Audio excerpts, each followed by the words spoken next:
이틀간 그렇죠. 지금 이어서 어제 같은 날은 마음은 뭐 이 정도 이길 수 있겠지라고 저는 생각했어요. 근데 몸이 막 따라주질 않는 겁니다. 그래서 얼마나 힘든 시간을 보내면서요. 제가 어제 결심한 게 하나 있습니다.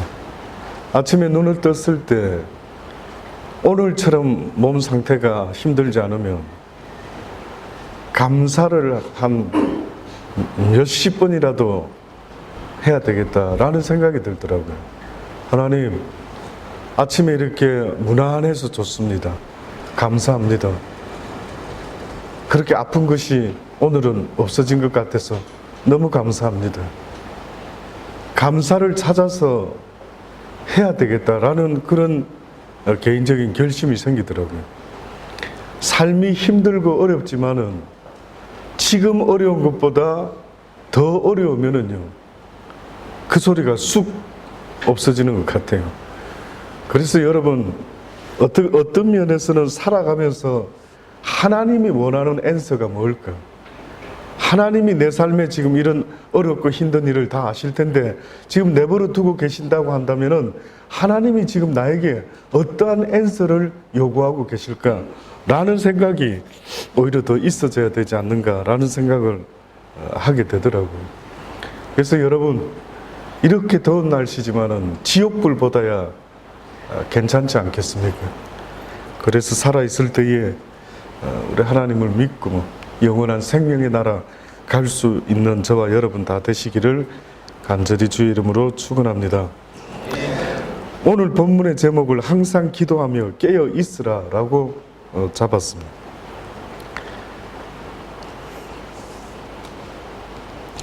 깨어 있다라고 하는 것은 혹시 여러분 어떤 상태인 줄 아시겠습니까? 깨어 있다라고 하는 상태가 어떤 상태인지 혹시 한번 여러분 스스로 이런 상태 아닐까라고 하는 그것, 저 생각에는 운전할 때인 것 같아요. 운전할 때가 깨어있는 상태 같아요. 물론 어떤 분은 운전할 때도 잠자는 분이 있다고 딱 한 분 제가 들은 적이 있습니다. 근데 그분도 우리 여기 있는 분 중에 한 분 계신데 그분도 운전을 할 때 이동 중은 아니고 제가 기억하기로는 빨간 신호에 서서 잠깐 대기 중일 때 그쵸? 잠깐 저불었다라고 그런 이야기를 들은 적은 있습니다. 운전할 때 진짜 만약에 깜빡 잠을 잤다라고 하면은 아마 그 사람은 곧바로 사고 나서 문제가 생기겠죠. 그래서 저는 성경에서 이 말씀을 가만히 생각해 봤습니다. 성경은 누누이 깨어 있으라. 깨어 있으라. 깨어 있으라. 어떤 상태를 자꾸 요구하고 계시는 거예요. 꼭 자동차 운전을 할 때에 깨어 있지 않으면은 사고가 나는 것처럼 한순간도 졸지 말고 한눈 팔지 말고 깨어 있으라는 거예요. 이것이 바로 어떤 면에서는 하나님이 우리에게 요구하고 있는 말씀이지 않을까라는 생각이 듭니다. 너희는 스스로 조심하라. 그렇지 않으면 방탕함과 술 취함과 생활의 염려로 마음이 둔하여진다. 깨어있지 못하게 하는 여러 요인들이 있는데 성경이 우리에게 말하는 요인은 간단합니다. 너희가 지금 깨어있지 못하거나 어떻게 운전하면서 그렇게 한눈을 팔지? 어떻게 운전하면서 알코올을 먹지? 어떻게 운전하면서 그렇게 뒤를 쳐다보고 옆에 이야기를 하고 이러는 것처럼 하나님이 우리에게 말씀하시는 방탕함과 술 취함과 방탕하는 것도 술 취함이 들어가 있고요. 술 취함뿐만 아니라 방탕함이라고 하는 것은 이 세상에서 주어지는 어떤 쾌락이나 즐거움, 기타 등등 거기에 빠져 있는 것을 이야기합니다.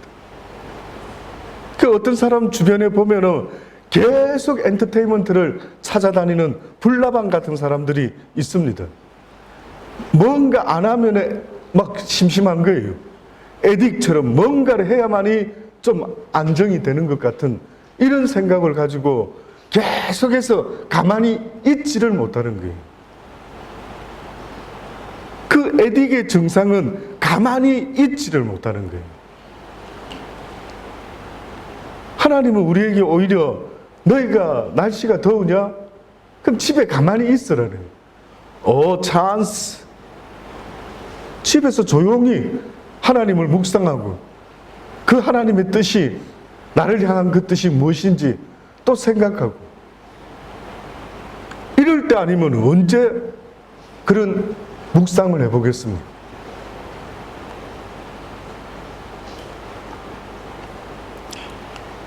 가장 많은 부분이 어떻게 보면 생활의 염려인 것 같아요. 이것이 마음을 둔하게 한다. 하나님 앞에서 깨어 있어야 되는 마음인데 그러지 못하고 마음이 둔하게 되는 것, 이것은 바로 생활의 염려라고. 실제 생활의 염려라고 하면 여러분 뭐가 염려스럽습니까?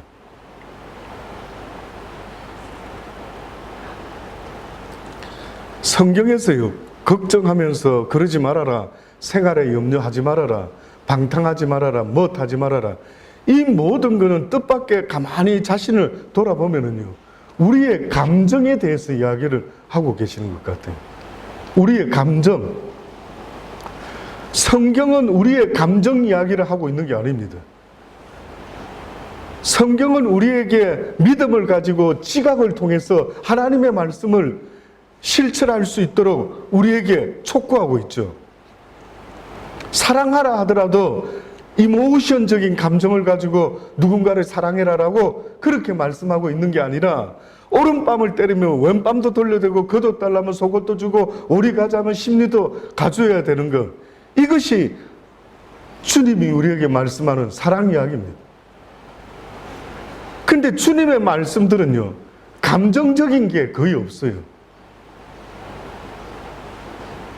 뿐만 아니라 너희가 살다가 사람들과의 관계 속에서 부딪힘이 있고 화가 나서 분노하게 되지만 이 분노도 오래 갖고 있으면 된다, 안 된다? 안 된다. 그러면 그 유통기간이 언제까지여야 된다? 언제까지요? 해지기 전까지 풀어야 된다. 내가 감정적인 인간이라 한다면, 내가 이모션이 너무 강하고 감성이 너무 많다고 하는 것은요, 어떤 면에서는 성경적으로 볼 때는 착하고 좋은 것 같아 보이지만은 전혀 그렇지가 않는 겁니다.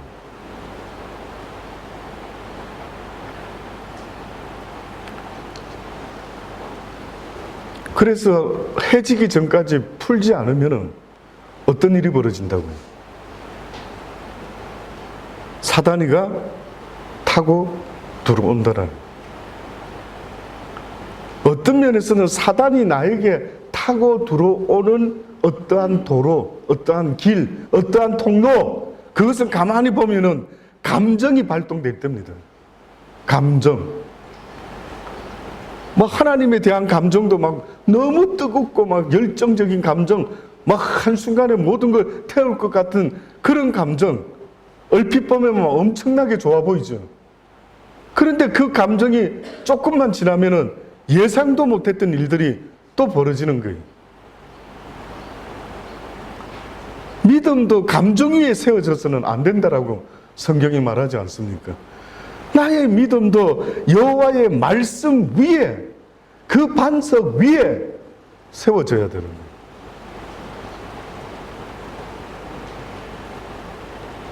(1번) 나는 감성적인 것 같다, 혹은 감정적인 것 같다. (2번) 나는 믿음 위에서 지각을 가지고 생활하는 것 같다. (3번) 모르겠다, 어느 때는 이런 것 같고 어느 때는 저런 것 같고. 한번 스스로를 진단을 한번 해보세요. 어떤 것 같습니까?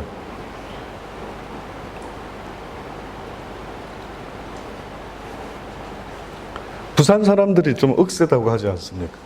무뚝뚝하기도 하고 억세기도 하고 뭐 그렇다고는 하는데, 그러나 좋은 점도 있고 나쁜 점도 있는 것처럼요, 여러분 스스로를 날마다 체크해 보면서 하나님의 말씀으로 연단하고 단련하고 순종하고 계속해서 몸부림을 쳐야만 되는 게 어떻게 보면은 신앙생활인 거예요.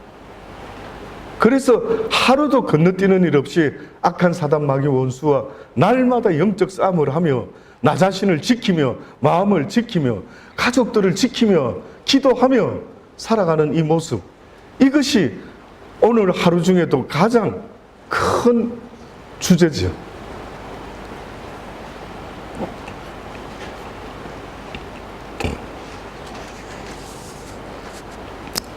생활의 염려로 마음이 둔하여지고 뜻밖의 그날이 덕과 같이 너에게 말이라.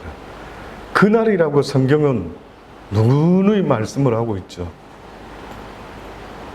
그날, 마지막 the end of day. 그날. 성경은 지금까지 우리에게 복음을 가르쳐 주시면서 항상 노티스를 준 것이 있다면 그것은 바로 그날이 있다라는 걸 말했습니다. 그날이 있답니다. 예수님이 승천하실 때에 뭐라고 혹시 말씀했는 줄 아십니까? 내가 너희들과 함께 살 처소를 예비하고 다 준비되면은 내가 너희들을 데리러 이 땅에 다시 오리라. 그것은 여러분 그냥 스쳐 듣는 이야기가 되어서는 안 되지요. 그거는 어느 정도인 줄 아십니까? 물론 출장 간 남편이 돌아오기를 손꼽아 기다리는 그런 아내도 있죠. 그러나 또 어떤 아내는 아이고 편하다, 있을 때는 막 뭐 챙겨주고 뭐 한데 출장이 좀 더 길었으면 좋겠는데 뭐 이런 느낌도 살짝 받는 사람도 있죠. 근데 성경에서요, 우리에게 기대를 가지고 기다려라, 내가 너희들을 데리러 갈게 라고 한 이 말씀은 혼인잔치를 염두에 두고 하신 말씀이에요. 너희와 내가 혼인잔치를 할 때가 온다라고 그렇게 지금 말씀하고 있는 겁니다. 그래서 성경에 슬기로운 5 처녀의 비유가 그래서 나온 겁니다. 유대인들은 결혼식을 낮에 하지 않고 저녁에 했습니다. 정혼을 하고 신부는 바로 가서 사는 게 아니고 이제 혼인날, 결혼식 날까지 기다립니다. 우리가 아는 마리아, 요셉과 같이. 언제 올지 모릅니다. 뭐 어떤 경우는 한 달, 뭐 1년. 그 기간이 무슨 기간이냐면은 신부를 데리고 가서 살 처소를 마련하는 시간이 필요합니다.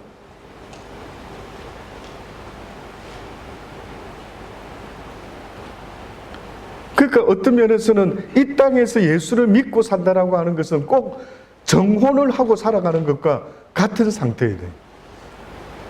지금 이 순간에 예수님과 정혼해서 살아가는 자들이 돼. 이제는 정해졌다. 누가? 나의 주, 나의 하나님, 나의 신랑이 정해졌다라고 하는 겁니다. 그러니까 예수 믿는 순간에 지금 육으로 살고 있는 남편은 진짜다, 가짜다.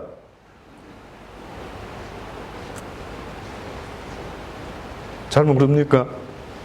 어떤 것 같아요? 가짜인데도 불구하고 진짜처럼 그 육신의 남편을 좋아하고 섬기고 그렇게 사는 사람이 있다면 하나님이 웃으시죠.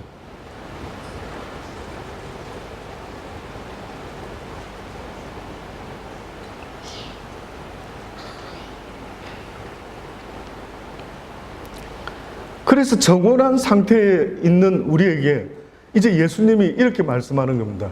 얘들아, 너희들과 내가 살아야 될 집은 이 세상이 아니고 저 하나님의 나라에서 너희와 내가 살게 될 것이다. 내가 그곳에다가 이 땅 말고 그곳에다가 너희들과 함께 살 처소를 예비한 이후에 내가 너희를 데리러 오겠다.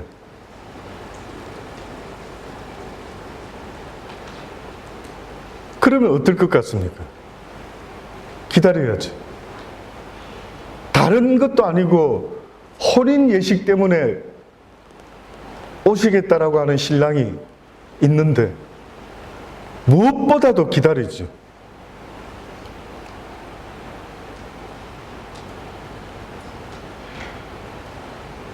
근데 문제는 언제 갈게? 라고 이렇게 날짜를 알려주지를 못하는 겁니다. 그래서 저녁에 오다 보니까 혹시 신랑이 나를 못 찾을까, 길을 잃을까, 들러리 처녀 5, 4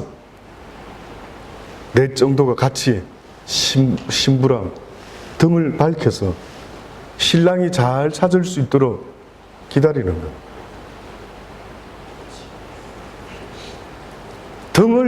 등은 준비됐는데 기름이 없다라는 이 말은 어떤 면에서는 여러 가지 해석이 있을 수 있겠지만은요, 결국은 기도하고 있지 못했다라는 이야기입니다. 중요합니다. 우리가 신앙생활 할 때에 기도하는 것과 기도하지 않는 신앙생활은 매우 중요합니다. 조용한 시간을 마련해서 하나님께 기도하고 예수님께 기도하는 이 시간은요, 어떻게 보면은 신부가 등불을 이렇게 켜가지고 불을 밝혀주는 것처럼 예수님이 오실 때 저기 내 신부가 기도하고 있구나, 눈에 띄일 수 있는 그 모습, 그것이 어떻게 보면은 기도하고 있는 자의 모습인 겁니다.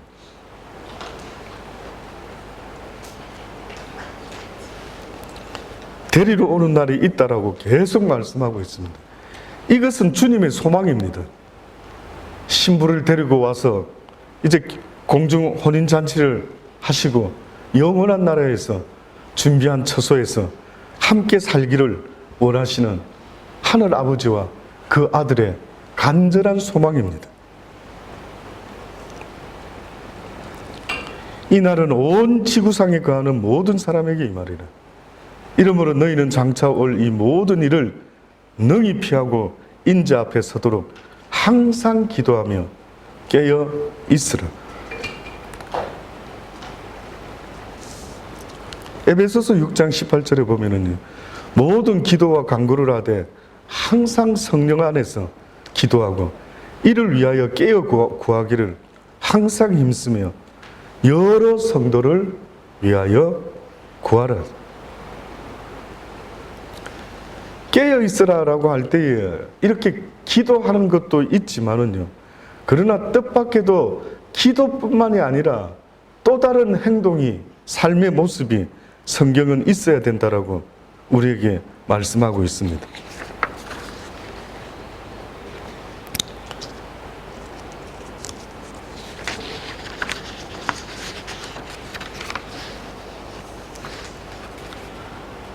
이러한 비유의 말씀이 있죠. 마태복음 24장에 있는 32절로부터 있는 스토리인데요, 예수님께서 이런 이야기를 하십니다. 너희들이 무화과 나무의 비유를 좀 배웠으면 좋겠다. 뭘 배우라고 하시는가? 무화과 나무를 통해서 그 가지가 연하여지고 잎사귀를 내면 너희들이 생각하지 않느냐? 아, 여름이 가까웠구나 라고 생각하지 않느냐? 그걸 배우랍니다. 아, 여름이 가까웠구나, 그걸 배우래요. 또다시 말하면은 시대의 흐름을 전혀 알지 못하고 사는 사람들이 있습니다. 특히 저는 안타깝게 생각하는 것은 젊은 사람들 참 힘들 것 같아요. 막 성령 안에 취하지 않고서야 뭐 그 젊음 가지고 뭐 열정적으로 뜨겁게 사는 일에 살겠죠. 뭐 잎사귀를 내는지 가지를 내는지 무화과나무가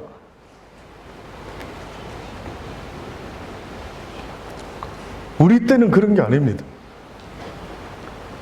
지금 우리가 사는 이 시대에는 이 코비드-19 때문에 엄청난 것들이 지금 달라지고 있습니다.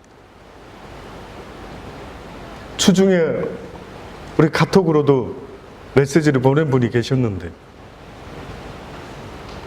지금 한국에서는 그런 소수 성애자 차별법, 그 다음에 마스크 행정명령, 그 어기면은 벌금 때리고 어기면은 집회 차단하고 온갖 아주 교회를 그냥 문을 닫게 만들려고 하는 어느 시대에 이런 시대가 있었을까요?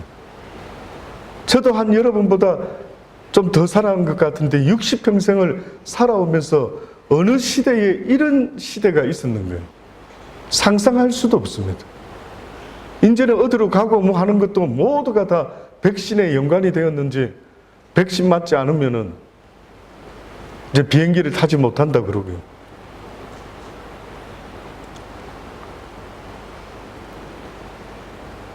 이러한 때에 지금 무슨 생각을 할 수 있습니까? 그 어느 날보다 바짝 깨어서 기도하고 나아가야 되죠.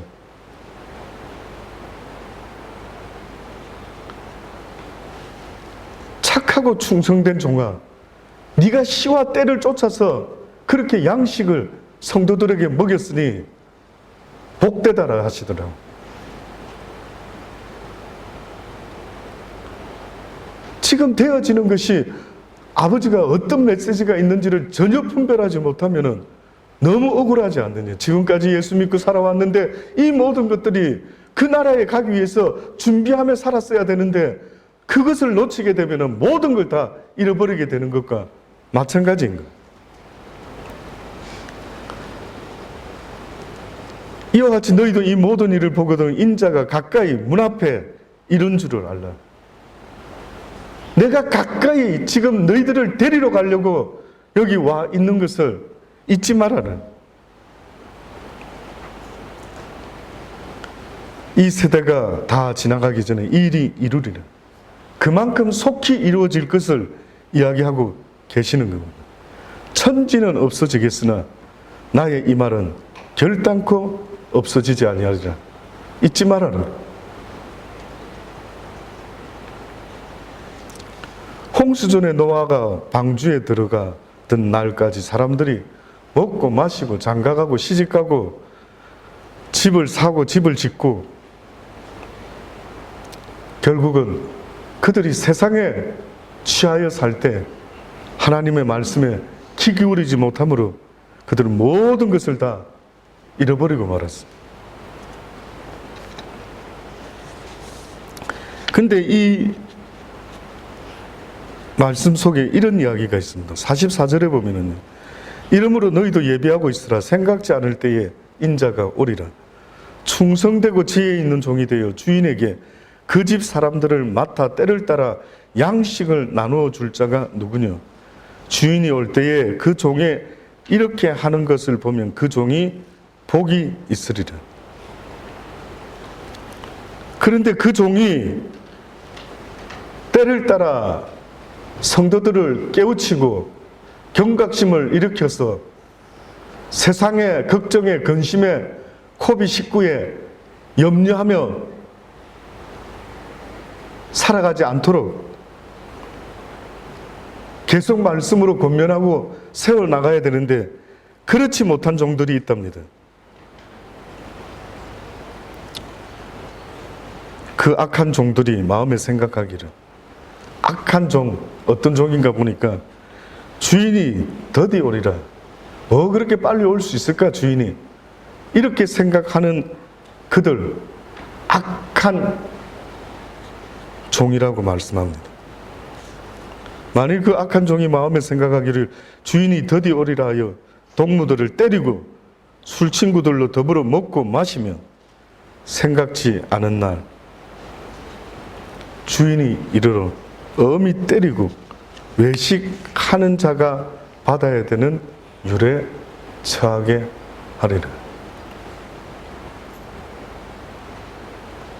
파수꾼이에요, 파수꾼. 목사가 된다라는 건 그는 이 시대에 각각이 맡은 파수꾼의 역할이 있습니다.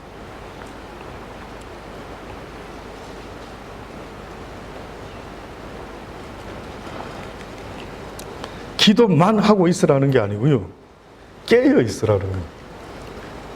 미국 폭스사가 판매직 사원을 모집한다라고 광고를 냈더니만 1,500명이나 되는 사람들이 지원을 했답니다.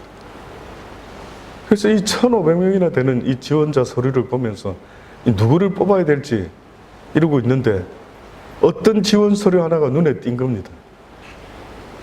그 서류를 보니까 뭐라고 쓰여 있느냐면, 저는 현재 가구점에서 근무를 하고 있는데 어느 때라도 가구점을 한번 방문하시면은 제가 세일즈맨으로서 저의 능력을 금방 판단해 보실 수가 아마 있을 겁니다. 가구를 사는 척 하면서 한번 저희 가구점에 들려주십시오. 저 머리는 빨간색으로 빨간색 컬러를 해놨기 때문에 누구든지 저를 알아볼 수 있을 겁니다. 그러나 손님들은 제가 모릅니다. 이 손님이 그 손님인지 그 손님이 이 손님인지. 그러면 제가 어느 손님을 대하든지 성실하게 세일하는 저 모습을 보시고 한번 판단해 주십시오. 이 사람이 이렇게 이력서에다가 그렇게 쓴 겁니다. 그래서 그 폭스사에서 일하시는 그분이 참 특이한 경우다. 이게 어떤 사람일까? 가서 봤다는 거예요. 항상 사람을 의식하지 않고 자기가 해야 될 마땅한 도리를 깨어서 열심으로 하고 있는 그 모습을 보고요, 그 사람이 채용이 됐던 겁니다. 깨어날 수 있기를 바랍니다. 잠들면 안 됩니다. 아무리 바빠도, 아무리 세상 일이, 아무리 하고 싶은 일이 많이 있다 할지라도 항상 깨어 있는다라는 것이 어떤 의미인지 잠시도 잊지 말고 깨어 있어야 돼요.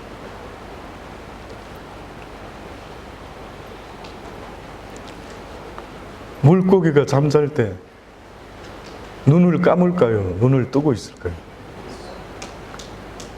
시온아,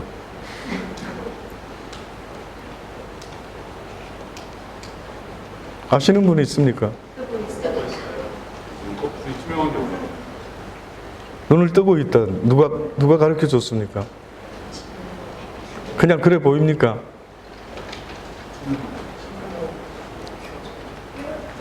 예, 눈을 뜨고 있다. 죽을 때는 어떻게 할까요? 물고기 배에 올라와서, 잡혀서 올라와서 버둥버둥 하다가 죽었어요. 그러면 눈을 뜨고 죽을까요? 눈을 감고 죽을까요? 예? 그럼 눈을 안 감네, 그죠? 걔들은.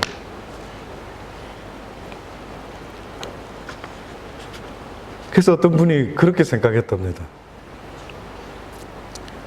하나님이 깨어 있으라, 깨어 있으라, 깨어 있으라. 이 물고기 같이 눈 감지 말고 눈 뜨고 있으라는 것 같다. 왜냐하면 수많은 기독교인들이 핍박을 받을 때에 로마의 핍박을 피해서 로마 사람들의 장지로 피난을 갔거든요. 로마 사람들은 그 장지를 신성시 여겼기 때문에 그게 가까이 가지를 않았습니다. 근데 유대인들은 전쟁을 피해서 글로 들어갔는데, 들어가서 살다 보니 300년 가까이를 살았어요. 그게 유대인의 카타콤이 된 겁니다. 근데 어떤 한 사람이 이상하게 여러 벽화가 있을 만한데, 여러 벽화나 그림이 있을 만한데 보니까 주로 물고기 그림만 있더랍니다. 물론 우리가 아는 물고기의 의미도 있었죠. 그 생각을 해봤답니다. 왜 물고기 그림이 이리 많이 있지?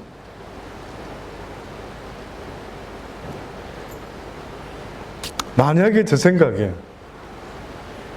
여러분처럼 그 유대인들이 물고기는 살았을 때도 눈을 감지 않고 죽었을 때도 눈을 감지 않는다라고 한다면은, 그들이 간절히 깨어있기를 바랬다 한다면 무엇을 바라보고 깨어있기를 원했을까요?